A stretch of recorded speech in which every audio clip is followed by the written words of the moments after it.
Salut tout le monde, j'espère que vous allez bien. Aujourd'hui, nous allons voir une nouvelle leçon dont le titre est le passé composé.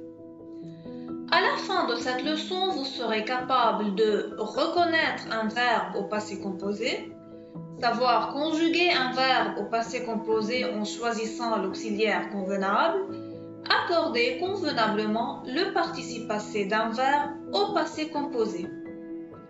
Commençons par la définition. Le passé composé est un temps composé de l'indicatif. Il est constitué de deux éléments.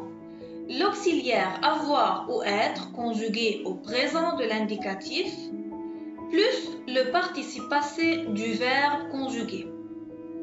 Le passé composé est un temps du passé. Il sert à parler d'une action achevée, terminée, au moment où l'on parle. La majorité des verbes français se conjuguent avec l'auxiliaire avoir.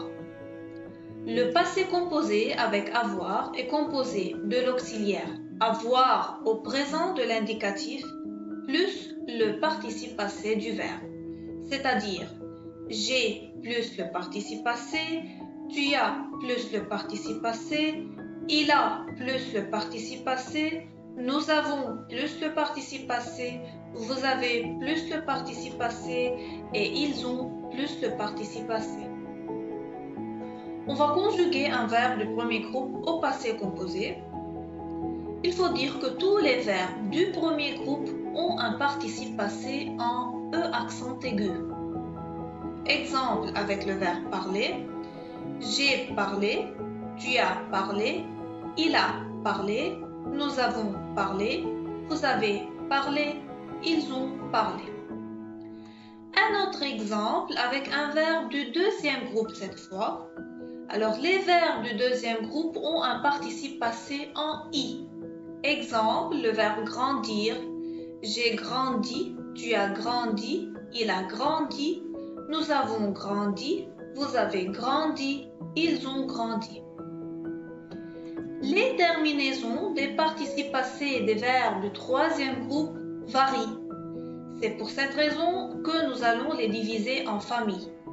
Il y a bien sûr des verbes qui n'ont pas de famille, comme suivre, bouillir, dormir, etc. Je vais lire quelques verbes. Vous pouvez arrêter la vidéo pour voir les listes tranquillement. On a la famille tenir comme tenir.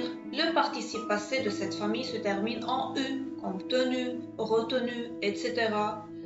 La famille de tir comme sentir. Leur participe passé se termine en I comme senti, menti, etc. La famille des verbes en être comme connaître. Le participe passé est en U comme connu, paru, etc.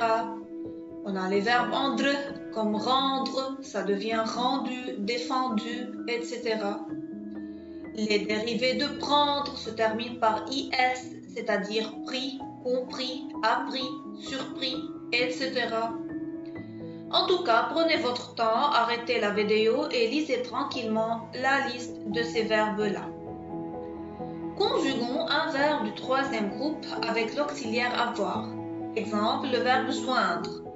J'ai joint, tu as joint, il a joint, nous avons joint, vous avez joint, ils ont joint. Passons maintenant au verbe qui se conjugue avec l'auxiliaire être.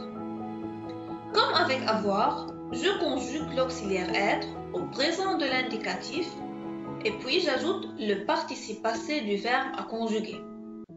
J'ai dit avant que la majorité des verbes français se conjuguent avec l'auxiliaire avoir. Les verbes qui se conjuguent avec l'auxiliaire être sont donc beaucoup moins nombreux.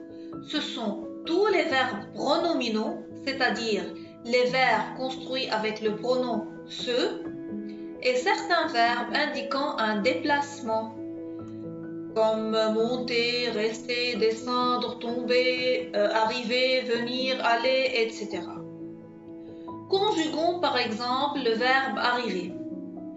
Je suis arrivé, tu es arrivé, il est arrivé, elle est arrivée, nous sommes arrivés, vous êtes arrivés, ils sont arrivés, elles sont arrivées.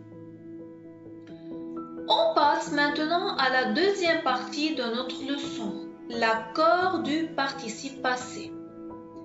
Comme vous avez remarqué dans l'image précédente, le participe passé conjugué avec l'auxiliaire être n'est pas resté invariable comme avec l'auxiliaire avoir. Mais avant d'entrer dans ces détails, on va définir le participe passé. C'est quoi un participe passé? Le participe passé est une forme verbale. Il peut être employé sans auxiliaire, c'est-à-dire sans être ou avoir. Dans ce cas-là, il qualifie un nom et fonctionne comme un adjectif. Exemple, les questions posées. Accompagné de l'auxiliaire avoir ou être, il permet de conjuguer les temps composés du verbe. Exemple, vous avez fait ou bien il est venu. Alors, on passe aux règles d'accord du participe passé. Les règles d'accord du participe passé sont différentes selon son emploi. Quand il est employé sans auxiliaire, le participe passé s'accorde en genre et en nombre avec le nom auquel il se rapporte. Exemple, une leçon apprise par cœur. Une chambre bien rangée. Mais employé avec l'auxiliaire être, le participe passé s'accorde en genre et en nombre avec le sujet. Exemple, Nour est venu chez son père. Venu avec eux parce que le sujet Nour est une fille. Les filles sont sorties de l'école. ES pour sortie parce que les filles est féminin pluriel. Employé avec l'auxiliaire avoir, le participe passé s'accorde avec le complément d'objet direct COD à condition que ce dernier soit placé avant l'auxiliaire. Donc faites attention, on n'accorde pas avec le sujet, on accorde avec le COD à condition qu'il soit placé avant. Exemple, Alice a appris une fable. Ici, le COD est placé après le verbe, donc je n'accorde pas. Mais quand je dis cette fable, Alice l'a apprise, le L' qui est le COD est placé avant l'auxiliaire, donc j'accorde. Le L' remplace cette fable. Donc j'accorde le participe passé apprise avec eux.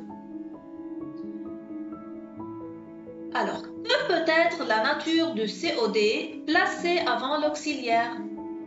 Le COD placé avant l'auxiliaire peut être un pronom personnel. Exemple, cette règle, je l'ai retenue hier. Le L' ici, c'est le COD. Un pronom relatif, c'est une poésie que j'ai apprise hier, le que et le COD. Un groupe nominal, quelle leçon as-tu expliqué hier? Quelle leçon est le COD? La synthèse de toute la leçon est la suivante. Le passé composé est un temps qui désigne le passé. Il est composé de deux parties, l'auxiliaire être ou avoir plus le participe passé. Employé sans auxiliaire, le participe passé s'accorde en genre et en nombre avec le nom auquel il se rapporte. Employé avec l'auxiliaire être, le participe passé s'accorde en genre et en nombre avec le sujet. Employé avec l'auxiliaire avoir, le participe passé s'accorde avec le complément d'objet direct COD à condition que ce dernier soit placé avant l'auxiliaire. Voilà, c'est la fin de notre leçon. À bientôt!